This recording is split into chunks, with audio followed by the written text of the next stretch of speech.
bilyon-bilyong piso ang umano'y transaksyon sa joint bank accounts ng pamilya Duterte at ang nagdeposito raw ng pera sa kanila ay mga umano'y drug lords.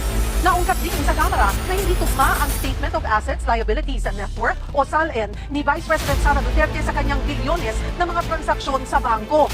Live mula sa baba sa pambansa, nasa-phone tayo ng balitang yan, si Marian Enriquez. Marian, ano-ano pa yung mga pinuna sa yaman ng vice sa impeachment hearing? Cheryl, aabot sa 6.77 billion pesos yung pinunang red flags ng AMLA kung kay nahinalang bank transactions ni Vice President Sara Duterte at asawang attorney Mans Carpio. Kaya laking pagtataka ng mga publisista, paano nangyari na nasa 88 million pesos lang yung kanyang total declared net worth ni VP Sara sa kanyang 2024 SALN, gayong bilyon-bilyon ang dumadaloy na pera sa kanyang bank accounts.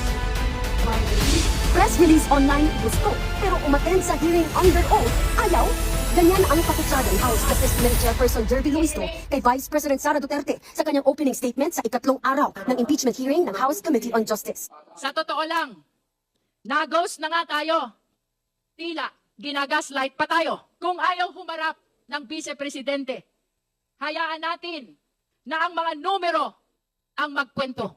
Sa pamamagitan ng mga numerong ito, malalaman natin ang tunay na pagkatao sa likod ng posisyon. Siya ba ay tunay na public servant o isa pa lang private billionaire? Si VP Sara kasi, no-show ulit, bagamat hindi siya required na dumalo. Ang hearing sumento sa alegasyon ng mga umano'y hindi maipaliwanag na yaman ng bise. Dito binulatlak ang kanyang bank reports at ang Statement of Assets, Liabilities and Net Worth o SALN. Mismong si Ombudsman Boying Remulla pa ang umarap sa pagdinig para sa SALN ni VP Sara.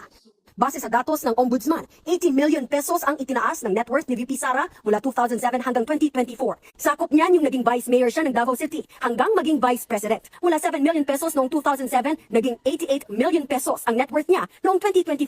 Pero simula 2019, tumigil ang bise sa pagdedeklara ng detalye sa kanyang cash on hand o bank deposit. Mismong opisina ng Ombudsman ang nagkumpirma niya. Kahit na 5 po, wala po siyang dineklara na cash at saka cash on hand. Wala pong nakalagay, Your Honor. Sige, wow. Aray ko!